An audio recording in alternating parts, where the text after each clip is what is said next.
I have one word only. I advise to the representative of the United States to be polite.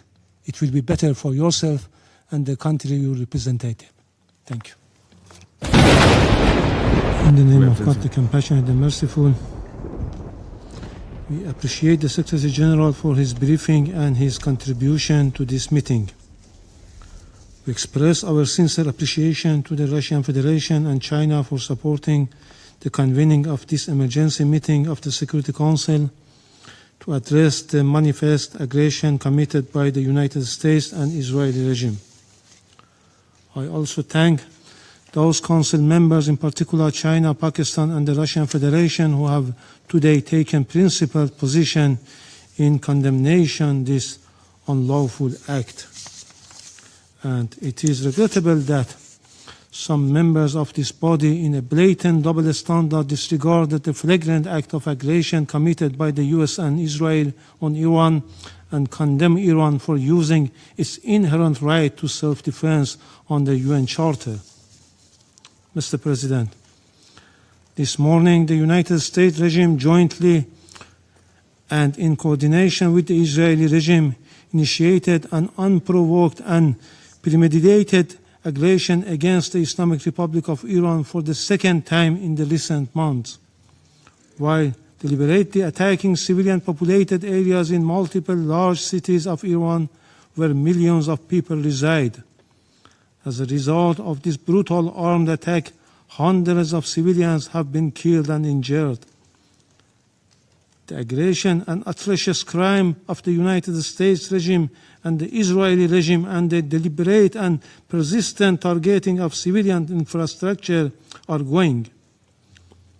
In addition to the numerous civilian residential buildings, the aggressors have also targeted a school in the city of Minab, Hormozgan province, killing more than 100 children.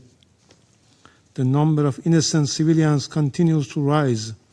This is not only an act of aggression, it is a war crime and a crime against humanity. Yet today, once again, the representative of the United States, through a regrettable pattern, has attempted to distort facts and rely on misinformation to justify the blatant aggression of the United States and Israel against my country. The facts, however, are unequivocal. The justification advanced by the representative of the United States today are illegal and entirely devoid of legal foundation.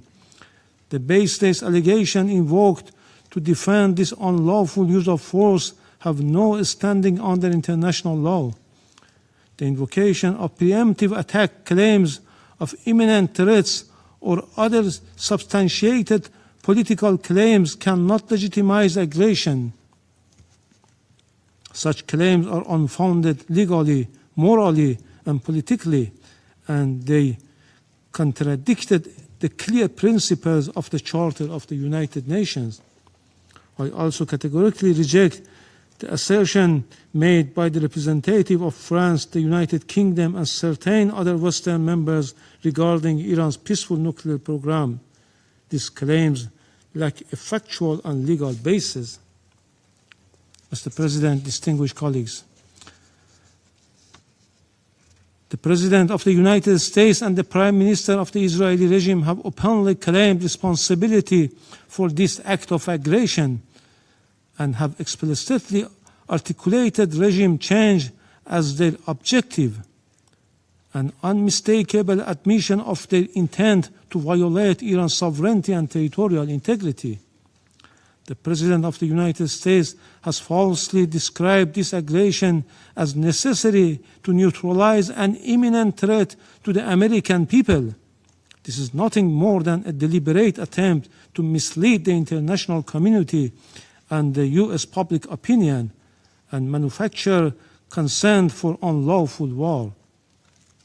Similarly, the representative of the United States has cynically sought to mislead this Council, yet history provides ample documentation that the foreign policy of the United States has repeatedly relied on unlawful force, covert intervention, and political manipulation to alter the governments of other member states.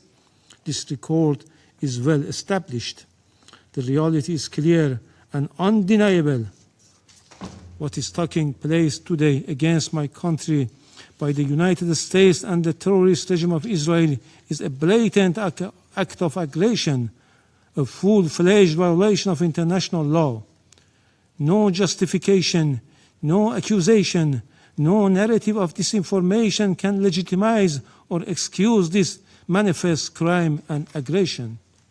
Mr. President, we have communicated on several occasions with this Council and the Secretary General about warmongering statement and interfering actions in the internal affairs of Iran by the President of the US in a blatant violation of the UN Charter and international law, and called for the Council action. Regrettably, all were unanswered. The issue before the Council is straightforward: whether any member state may, including a permanent member of this Council, through the use of force, coercion, or aggression, determine the political future of another state or impose control over its affairs. International law and the Charter are explicit on this matter. Article 2, Paragraph 4 of the Charter categorically prohibits the threats of use of force against the territorial integrity or political independence of any state. Mr. President, against this backdrop, I would like to make the following points. 1. What is occurring against my country is a clear act of aggression. It is an open armed aggression against the Islamic Republic of Iran. The United States and Israel war today is not merely a war against Iran. It is a war against the Charter of the United Nations, a war against international law, and a war against the international legal order upon which the United Nations and the Security Council have been built for over 8 decades.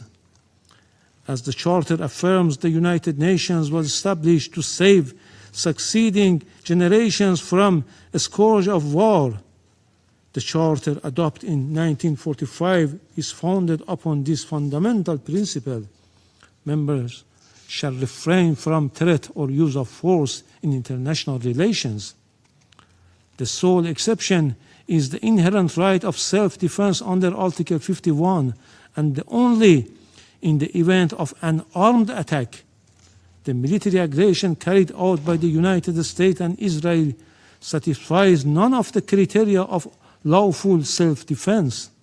Accordingly, the action of the United States and Israel constitute a manifest violation of Article 2, a peremptory norms and a fundamental principle of international law accepted by all member states. Neither the Charter nor international law recognize internal matters of states as justification for the use of force by other states. Were this otherwise, no international legal order could endure. The rule of law would be replaced by the rule of force. 2. In responding to aggression and large-scale war, the Islamic Republic of Iran is exercising its inherent and lawful right of self-defense under Article 51 of the Charter of the United Nations. The armed forces of the Islamic Republic of Iran are utilizing all the necessary defensive capabilities and means to confront this criminal aggression and deter the hostile acts.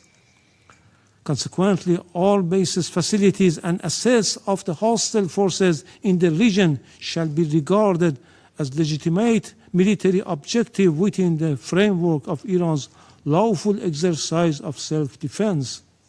Iran will continue to exercise its right of self-defense decisively and without hesitation until the aggression ceases in full and unequivocal terms. 3. Iran remains firmly committed to respecting the sovereignty and territorial integrity of its neighboring countries. Under no circumstances will we target the sovereignty, people, or interests of our neighboring countries in the Persian Gulf. Our legitimate response have been directed solely and exclusively at the bases and assets of the hostile government of the United States that operate beyond the control of the host states. Priority has been given to the targets that diminish the aggressor capability and capacity to continue its malign actions. We had previously and formally conveyed this warning to the Secretary General and the Security Council. 4. Despite continuous U.S. hostile policy, we were sincerely and seriously pursuing the path of diplomacy and dialogue to reach a just, fair, and sustainable agreement. Yet, for the second time in the midst of the negotiation, the United States betrayed diplomacy and resorted to force and launched an attack against my country in blatant violation of Charter of the United Nations, brazenly interfering in Iran's internal affairs. They are even calling on the people to riot against their own government.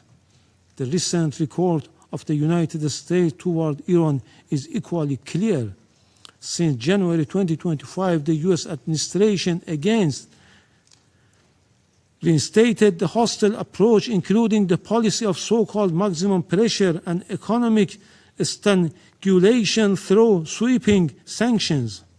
The General Assembly has repeatedly voted by overwhelming majorities against such unilateral coercive measures. The objective of these illegal measures has been transparent, unconditional surrender. Despite repeated warning by Iran to the Secretary General and the Council regarding serious violation of the Charter by a permanent member, the Council has regrettably failed to discharge its primary responsibility, allowing the erosion of the rule of law in favor of the rule of force. 5. Just as the Israeli regime succeeded in dragging the United States into the quagmire of war with Iran, the United States in turn is deliberately seeking to expand the scope of the conflict by exploiting its bases in the Persian Gulf region. The hostile U.S. government dream of swallowing Iran and forcing the Islamic Republic of Iran into submission will never be realized.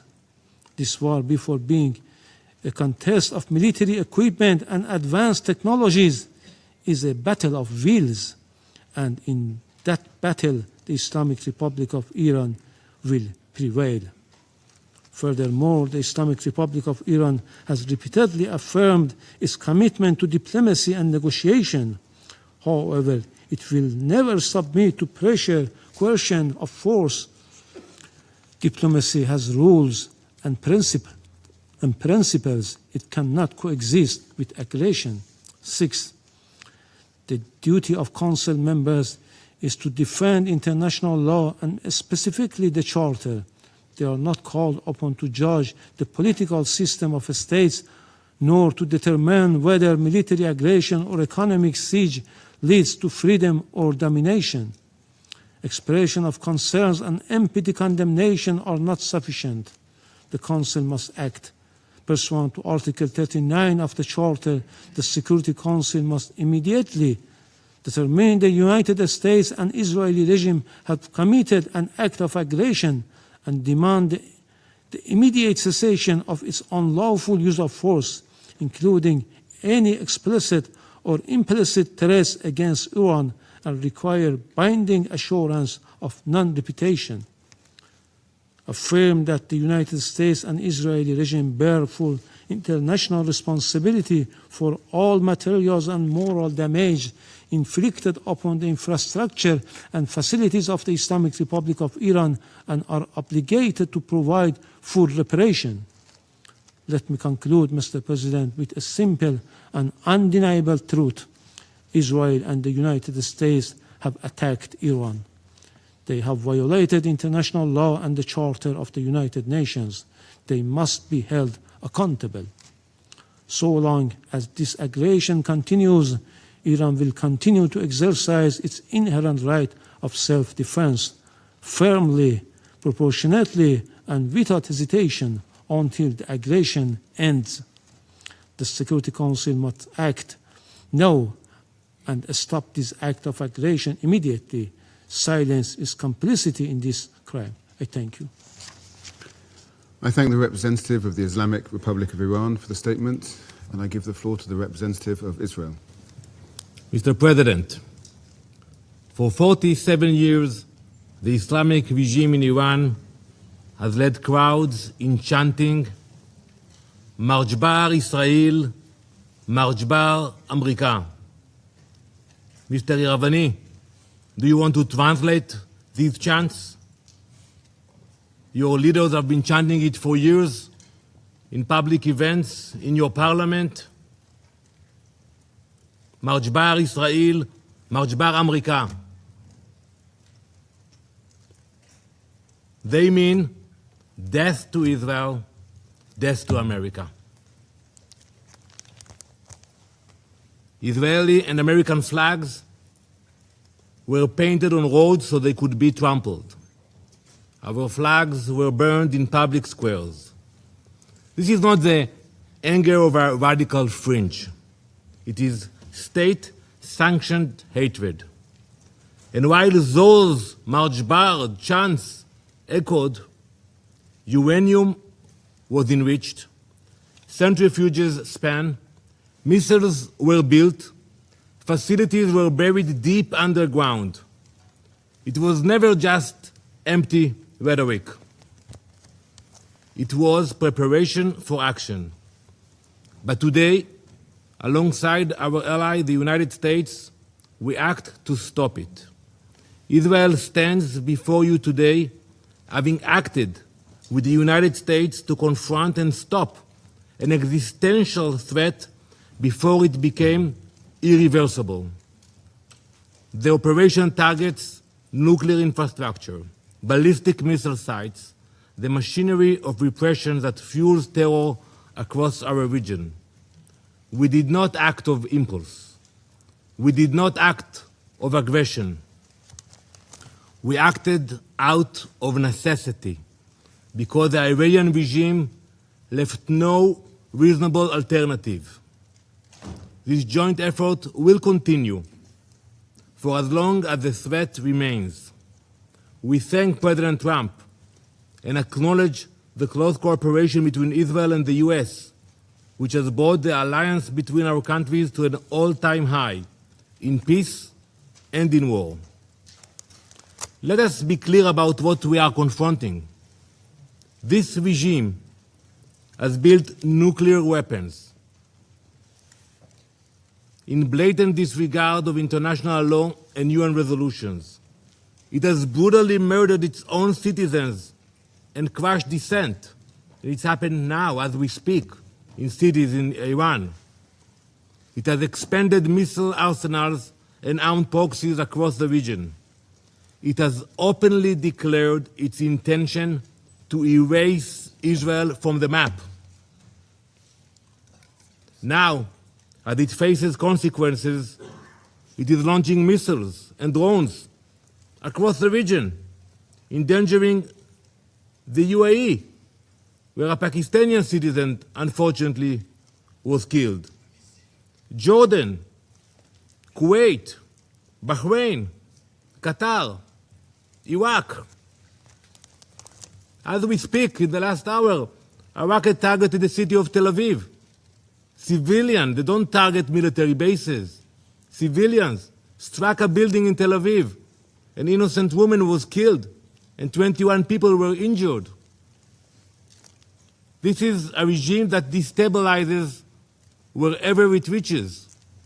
It spreads violence outward while crushing freedom at home. It is not reacting. It is expanding. It is a machinery of radicalism that does not recognize borders. Mr. President, diplomacy was exhausted. Iran was required to stop enriching uranium, stop heavy water projects, stop developing nuclear-capable missiles, and allow full inspections. Iran did none of it. Instead, it fortified its nuclear facilities so we cannot get to them, accelerated missile production, and continue to fund terror. Since the last operation in the summer, they spent billions on the proxies. The resolutions were clear. The strategy was just as clear. Delay, delay, delay. But we will not be played. And it's simple what they were planning. They were building the means to corner us, to force an irreversible reality with our backs against the wall. That is not a future Israel will accept. No responsible nation should. This operation is guided by clear objectives: eliminate immediate threats, dismantle the nuclear program, destroy its ballistic missile production, neutralize naval threats, break the proxy network that destabilizes the region. The operation was carried out in order to protect the people of Israel within the framework of the ongoing armed conflict between Israel and Iran, in line with the UN Charter and in accordance with international law. Our forces stand ready to stop extremism armed with nuclear weapons. To the soldiers of the IDF, our boys and girls, my son, my daughter, we salute you. You stand like lions defending our people. An entire nation stands behind you. We have heard the condemnation from few member states, from the Secretary General, but we all know that escalation did not begin today. It began when Iran armed proxies and exported terror, expanded missiles and drones, advanced its nuclear program in violation of its commitments, turned on its own people, beating, imprisoning, executing. Where was the outrage of the UN? Where were the consequences? Now, Israel acts to prevent an irreversible threat, and the condemnation is immediate. This is the definition of hypocrisy. Some call this aggression. We call it necessity. We call it survival. Mr. President, history has taught us never to ignore those who openly call for our destruction. When a regime says it will destroy Israel, when it chants death to Israel, when it promises to wipe Haifa and Tel Aviv off the map, we believe it. We genuinely believe it when we see those hundreds of ballistic missiles that they are launching to Israel.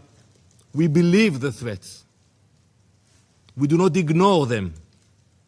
We do not gamble with our survival. We act. Now let me address the brave people of Iran. You are not our enemies. This operation is not directed at you. It is directed at a regime that has silenced you, imprisoned you, and invested in missiles and uranium while your economy suffers. You deserve better. It is this regime, the Basij, the Revolutionary Guard, who have dragged your country into isolation. The world does not fear a free Iran. It fears a radical regime armed with nuclear weapons and driven by extremism. Your future should not be defined by those who chant for death. As President Trump has said, the Iranian people deserve dignity, security, and the chance to shape their own destiny. We are thinking about you. You are seen. You are not alone. The future of Iran belongs to its people. We stand with you. Mr. President, this week Jewish families all around the world celebrate Purim. Many Israelis will do so now in a bomb shelter. The story of Purim happened more than 2,500 years ago, in the same place, in ancient Persia. An evil minister by the name of Haman sought to wipe out the Jewish people. And it began with words, with chants. It became a decree. It could have become a genocide. But Queen Esther refused to remain silent. She stepped forward. She spoke up. She acted before it was too late. That is the lesson we learned. It is not only an ancient lesson, it is a modern one. Last week, I stood at the gates of Auschwitz with dozens of UN ambassadors. We stood in a place that shows what happens when radicalism and extremism grows and no one stops it in time. Before the Holocaust, some leaders, serious leaders, believed that they could calm aggression with concessions. They were completely wrong. Giving in did not stop evil. It strengthened it. Winston Churchill understood what Queen Esther understood long before him. When destruction is declared and weapons are being prepared and assembled, leaders must act. Not later, now. Today, President Trump and Prime Minister Netanyahu understand that same lesson. For decades, the Iranian regime has built missiles, enriched uranium, armed proxies, and spread terror far beyond its borders. This regime is not only Israel's enemy. It is an enemy of stability, an enemy of every peace-loving nation. In this joint operation, Israel and the US are acting together, not because we see conflict, because we refuse to ignore declared destruction. We are stopping extremism before it becomes unstoppable. We will ensure that no radical regime armed with nuclear weapons and ballistic missiles can threaten our people or the entire world. Thank you, Mr. President. The representative of the United States has asked for the floor to make a further statement. Yeah, thank you, Mr. President. I'd wish to exercise my right of reply to the so-called representative of the Iranian regime. The United States strongly rejects this ridiculous and frankly farcical assertion that U.S. actions are inconsistent with international law. For 47 years, the Iranian regime has chanted, quote, "Death to America," at every turn, at every opening of its parliament. It has sought to eradicate the state of Israel. It has waged an unending campaign of bloodshed and mass murder. It is responsible for a series of unprovoked armed attacks targeting the United States and Israel, violations of the UN Charter, and threats to international peace and security across the Middle East. It has even attempted to assassinate the U.S. president, President Trump. It has done so not only directly, but through its proxies, seeking to hide and mask its bad actions while publicly claiming to be a victim. Iran's menacing activities directly endanger the United States, our troops, our bases overseas, our partners, our allies around the world. The United States has made every effort to negotiate a peaceful resolution of this conflict with Iran. But Iran has failed to take that opportunity. So in close coordination with the government of Israel, the United States has taken lawful actions to address these threats in line with Article 51 of the Charter of the United Nations. And Mr. President, I'll just say on a final note, You know who is not complaining tonight? You know who is not citing the vagaries of international law? You know who is celebrating in the streets around the world? The Iranian people. Mr. President, maybe, perhaps just maybe, they will finally be free. I thank you. I thank the representative of the United States for the statement. The representative of Iran has asked for the floor to make a further statement. Thank you. I have one word only.